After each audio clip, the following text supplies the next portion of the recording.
The crystalline spires of Zephyria Prime stretched toward twin suns, their surfaces catching the amber light and scattering it into prismatic rainbows across the diplomatic quarter.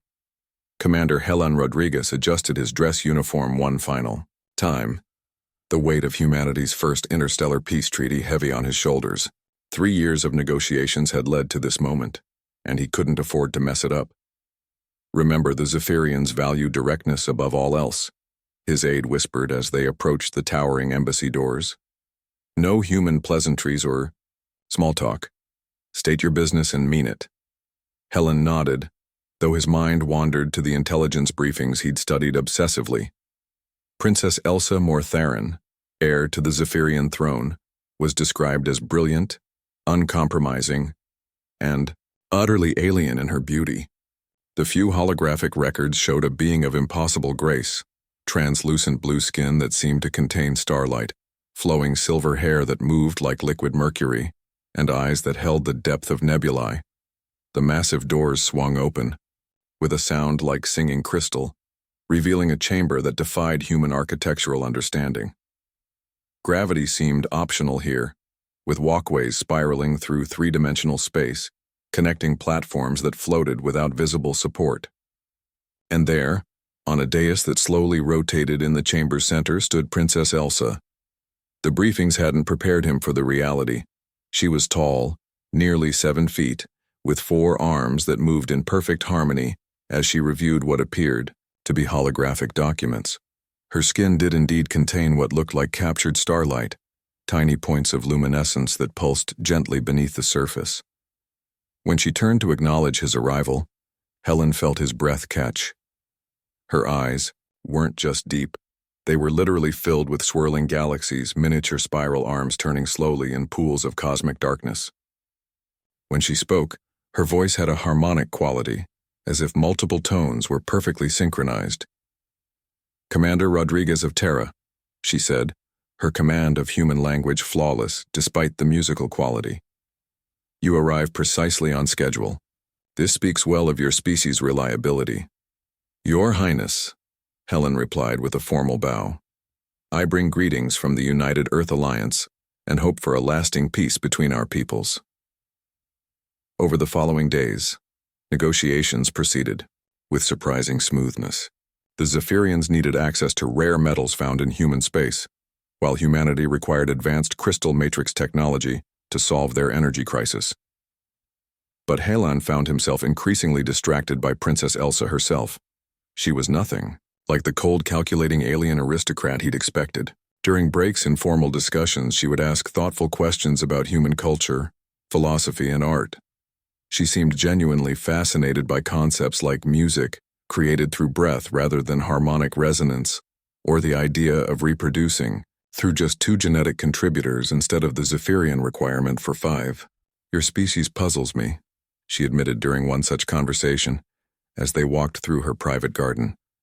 A impossible space where crystalline trees grew in spirals and gravity-defying waterfalls flowed upward into clouds.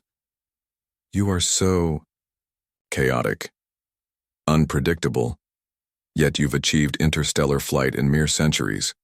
My people required millennia." "Maybe chaos isn't always a weakness," Helen suggested. "Sometimes you need to break patterns to find new solutions." She paused beside a tree whose leaves chimed softly in the artificial breeze. 4 hands clasped behind her back in a gesture he'd learned indicated deep thought. "Yes," she said finally.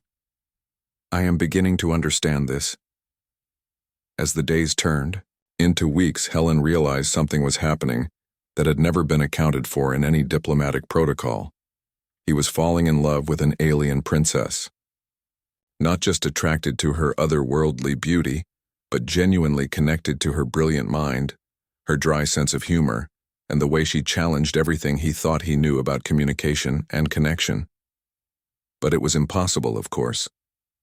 Even if somehow their biology were compatible, which it almost certainly wasn't, she was heir to a galactic empire, and he was just a career diplomat from a species that had barely left their home system. The final day of negotiations arrived, with the signing ceremony scheduled for sunset, when both suns would create the sacred twilight that Zephyrians considered auspicious for important agreements. Helen stood on a balcony overlooking the Crystal City, the completed treaty in his hands, trying to process the bittersweet success. Tomorrow he would return to Earth as a hero. The energy crisis would be solved. New worlds would open for human exploration, and his name would be remembered in history books. So why did he feel like he was losing something infinitely more valuable? "I wish I had the chance to wed her," he whispered to the alien wind, thinking himself alone with his impossible dreams. "Yes." Helen spun around to find Princess Elsa, standing in the balcony doorway, her galaxy eyes fixed on him with an intensity that made his heart race. "Your Highness, he began, mortified that she'd overheard his private moment of weakness. "Yes," she repeated, stepping closer. "That is my answer to your whispered wish." "But how? Why? I'm human, I am Elsa Mortherin, and—" "I choose my own path," she interrupted, her 4 hands reaching out to take his 2. Where their skin touched, he could feel the gentle warmth of her inner starlight. "My people value directness, Commander Rodriguez, so let me be direct. I have spent these weeks learning that chaos and unpredictability can be beautiful things, that perhaps the greatest diplomatic achievement would not be trade agreements between our species, but proving that connection transcends biology." Helen stared at her, hardly daring to believe what he was hearing. "The Zephyrian concept of marriage is different from yours," she continued.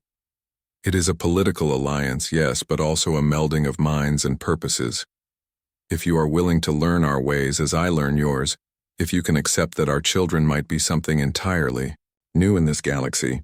She paused, the expression he'd learned to recognize as her equivalent of a smile crossing her features. "Then perhaps your whispered wish was not so impossible after all." As the twin suns set over Zephyria Prime, painting the crystal spires in shades of gold and crimson, Helen Rodriguez realized that sometimes the most important diplomatic breakthroughs happened not in conference rooms, but in moments of pure, impossible hope.